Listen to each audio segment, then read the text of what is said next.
So if you are looking for some healthy dessert recipes that are nut-free, low-carb, vegan, paleo, and delicious, then watch this video because I am sharing 3 recipes that you are going to love. And if you like healthy recipes, feel free to hit that subscribe button and join us so you don't miss any future healthy, delicious recipes. And let's get into it. So the first thing we're making are chocolate chip cookies. I've had a lot of requests lately to make a nut-free version, and this one turned out amazing. It might be my favorite chocolate chip recipe ever. So I'm starting off with some coconut oil, and to that I'm using 2 flax eggs, which is basically 2 tablespoons of ground flax and 6 tablespoons of water. Make sure you do let it gel for a good 10-15 minutes before you add it in. And then I'm adding some sunflower seed butter and some maple sugar. If you don't want to keep this nut-free, you can use a normal almond butter, but to keep it nut-free, I am using a seed butter. You could also use tahini as well. Just be cautioned that tahini is a little bit bitter, so you might need to add a little bit more sweetness into these cookies if you sub it out for tahini. So mix that all together until everything combines and it's nice and smooth. And then I'm using cassava flour as opposed to almond flour, along with a little bit of baking soda. And cassava flour is a great grain-free option. It's made from cassava or the yucca root, which is similar to potato, but a little bit more starchier. And I find it works really, really well in baking. And it also has a consistency that's very similar to a white flour. So if you're trying to substitute things out, cassava flour is a great substitute. Then I'm adding in some of these Camino chocolate chips. These are by far my favorite. They're unsweetened. They're only 3 ingredients. It's like cocoa mass, cocoa, and I think cocoa butter. Very clean and very delicious. So I fold that all together, and then I am going to press out my cookies using a cookie scoop onto a baking sheet that I have lined with a silicone mat. But you can definitely just spray it with some avocado oil or use some parchment paper and just gently press it down. And for me, this made 9 cookies for me. So I like to make mine a good sized cookie, but you can definitely make them a little bit smaller or a little bit bigger. And then I bake them in the oven at 350 degrees for about 10 to 12 minutes or until they start to turn a beautiful golden brown. And guys, these are so soft, chewy, and delicious. You definitely need to try out this recipe. And then we are making some good old fudgy brownies using some great whole food recipes.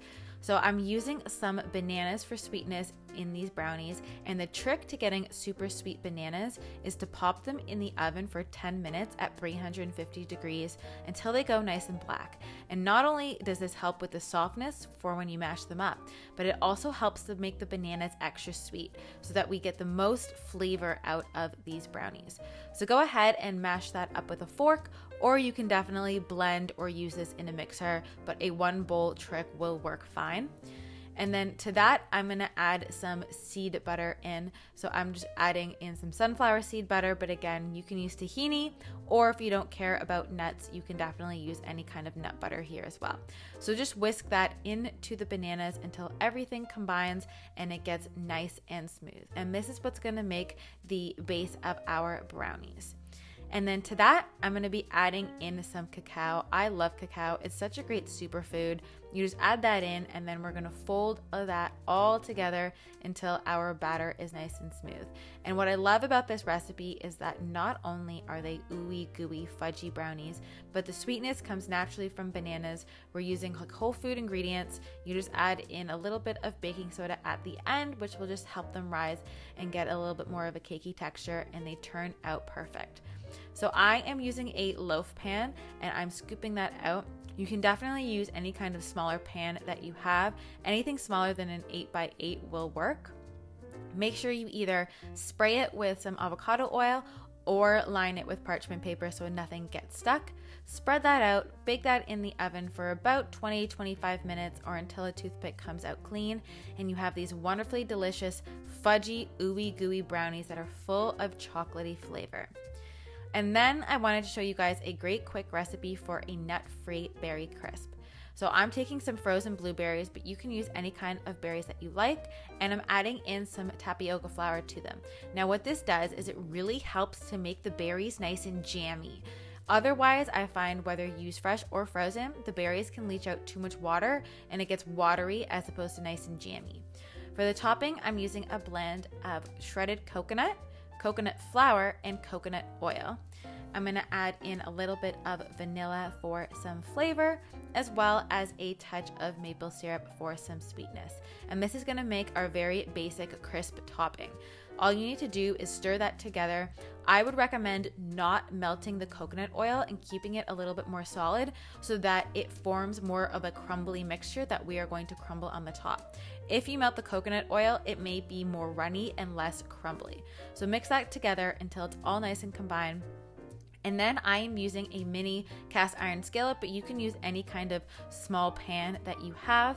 And I'm crumbling the mixture on the top. So this is a 6-inch cast iron skillet. You can definitely double or triple this recipe if you want to make a large style crisp. And all you need to do is crumble your topping onto the top. I would also feel free if you want more crumble topping on top of your crisp, you can double the crumble topping recipe and just add that on top of the berries. It just kind of depends on the ratio of crisp to fruit that you like. So crumble that on the top, then you bake it for about 20 minutes until it gets golden, and you have this wonderful, warm, nut-free crisp that is so, so delicious. So I hope you guys enjoyed these healthy dessert ideas. If you make them, tag me on Instagram so that I can share.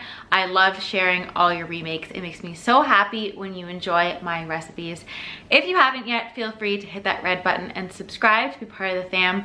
I'm also going to leave my free healthy dessert ebook down in the description box and in a comment so you can download that because it's free and it has all my top healthy desserts in there. I'm going to leave my last healthy dessert video on the screen here so that you can check it out after this video and get lots more delicious healthy desserts. I hope you are all staying well and have a great day, and I will see you in my next video. Bye guys.